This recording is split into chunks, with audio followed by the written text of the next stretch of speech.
Well, what Jason just said is completely false. We have many miners that are still supporting the Coalition's position. We make it very clear, make no apology for the fact that this federal election absolutely is a referendum on an approach to tax in this country, whether or not governments spend recklessly and then try to undo the damage by increasing taxes, or whether or not we adopt a more prudent fiscal approach.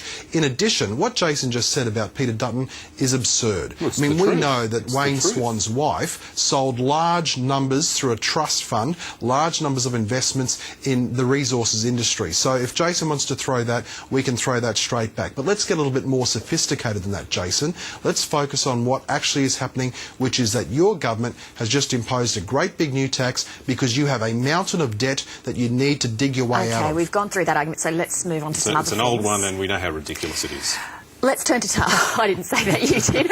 That's not why I'm moving on. But, nice everyone listening knows how ridiculous that is. All right, let's turn to Tony Abbott's... Let's turn to Tony Abbott's mental health package. Steve Ciobo, is this policy properly costed and thought through, or did the Coalition simply see an opportunity here because experts in this field were criticising Labor and think, aha, we can jump in here? All of our policies, Lee, that we release are properly costed, and of course all our policies are thought through. This is a government that said that they would make big inroads in mental health. They failed to do it in the same way that they failed to provide laptops for school kids when they said they'd do that, in the same way that they failed when it came to the rollout of the insulation scheme across the country, in the same way that they failed when they said they'd be economic conservatives. Our policies are about prudent policy decisions that are good for Australia.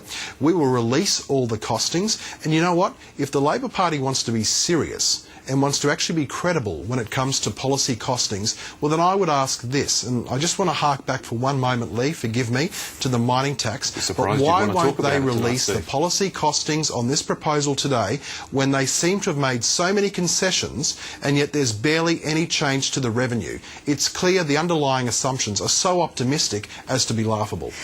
Jason Clare, to go back to the mental health policy, has Tony Abbott stolen a march on Labor with that, on ground that Labor would like to traditionally consider its own? Yeah, it's a big and important issue, and the government has said that there's more to do here. There's, I think, 1 in 5 Australians over the course of their lifetime will suffer a mental illness, and I know from my own portfolio responsibilities that you're 4 times more likely to be unemployed if you suffer from a mental illness. But mental health experts, as I said before, say that Labor has not been doing enough in your first term in office, so how do we trust that all of a sudden in your second term you're going to see it as a priority? Well, I guess the point is that you can't fix this by ripping money out of one part of the health system to fund another, and what Tony Abbott has said is he'll rip money out of GP services to fund extra money for mental health. That's not the way to do it. You need to build a foundation where you fix the hospital system and primary health system, all parts of the health system. The bottom line is that this federal government will invest more in health than Tony Abbott ever will. Steve Ciobo, in a week as Prime Minister, Julia Gillard has delivered Labor a bounce in the polls. She's put a lid on the mining tax controversy, for today at least. She's wound back the government's rhetoric on population. Does the Coalition still see itself as within reach of a famous election victory? Well, Lee, we know that we go into this next election as the underdogs. Labor, after their first term, is ahead in the polls. We know that Labor is attempting to capitalise on a change of leader. So we recognise the enormity of the task that we have ahead of us. But we've got a good blend of people on our front bench. We've got people with experience as government ministers. We've got some fresh new blood as well. Ultimately, though, what's happened here, Lee, is you've got Julia Gillard effectively running a line of a plea bargain. You know, she was there at the scene of the crime, but now she's ratting and trying to pin it all on the other bloke. And that's exactly what's happening. We've got Julia Gillard, who was there inflicting grievous bodily harm on the Australian economy, but now all of a sudden, as part of some kind of plea bargain attempt, it's all Kevin Rudd's fault. But all the same policy decisions that Julia Gillard was a part of, those have been where have ultimately gotten us to the path that we're at now. I want to try and talk a little bit about some of the bigger issues that people might be talking about in this election. Jason Clare, in your seat of Blaxland, Paul Keating's old seat, what are the key issues that you're hearing when you're out and about that people are worried about and that you think will influence their vote? Employment, it comes first, second and third in my electorate. I've got the highest unemployment in the country, the highest levels of teenage unemployment. They're almost 40%. So jobs is my focus across the country, but particularly in my electorate. And, I think without the stimulus, unemployment in a place like Blaxland would have been like it is in Detroit in the United States. But when the figures are as high and as alarming as you said, do people in your seat blame the government for that? No, I think I held a jobs expo in Bankstown the other day, a couple of weeks ago. We had about 5,000 people turn up, and I asked employers, why is unemployment as high as it is? And they said it's literacy and numeracy. So it's the things that we do at an early age at school, primary school and high school, that are going to make all the difference. And if we're going to make fundamental change in places like my electorate where there's a lot of people disadvantaged, then it all starts at school. Steve Ciobo, what are the issues that you think are cutting through in your electorate in Queensland? When you're out and about, what are the things that you're hearing over and over again?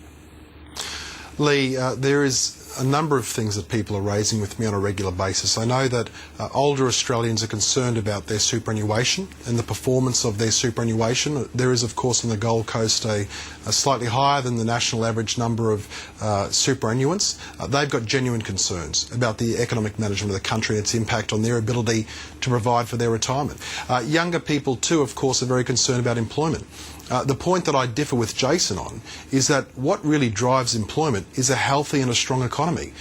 As of yesterday, Lee, this Labor government has introduced their new so-called modern awards, and there's media reports today from a number of employers, and these are employers of people in the hospitality industry, people who traditionally are taking place in part-time and casual work, and they've all said as a result of Labor's modern awards process, they're going to have to lay people off.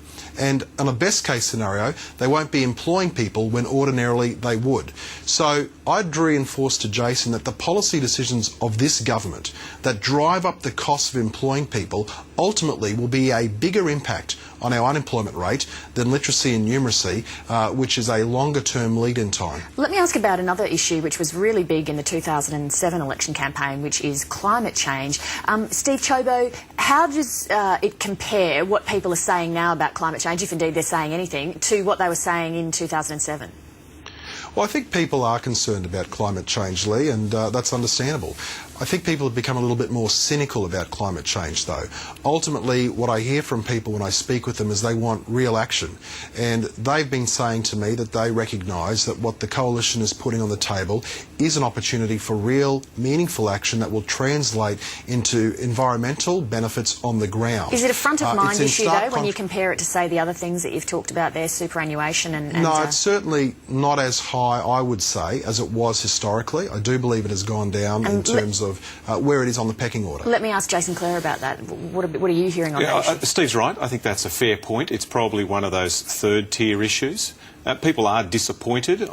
Last year we stood on the cusp of introducing legislation to tackle this issue, and the Liberal Party chose a different leader. And if Malcolm Turnbull was still the leader, we would have an emissions trading system now. So there is a sense of disappointment that the parties didn't come together. Ultimately, what people want is, they send us to Canberra, they want us to work together on these big and tough issues. So there's a sense of disappointment that was broken and it didn't happen last year. Let me ask about one other issue that's been around this week. We heard Julia Gillard say unapologetically that she didn't believe in God. Do you think that religion in modern politics is much of an influence in the way people vote? I don't think so. I think what people are looking for is someone that's open and upfront and tells it as they see it. And Julia answered that question in a very open and honest way. You don't need to be religious to be a person of good character and good values. And Steve Ciobo, what do you think about religion? Is it a very influential factor out there among voters? I think it's a mix, Lee. I think for those people for whom they have personal faith, it is no doubt an issue that's very important to them. For those that don't, it's no doubt an issue that's less important for them. Whether it's changed over time, I think it's probably running roughly the same. Ultimately, though, it comes down to people's assessment as to whether our national leader really can be in touch with their concerns, and they'll judge Julia Gillard as the new Prime Minister, unelected Prime Minister, on that basis. Steve Ciobo, Jason Clare, we're out of time. Thank you so much for coming in this Friday night. Pleasure. Thanks, Lee.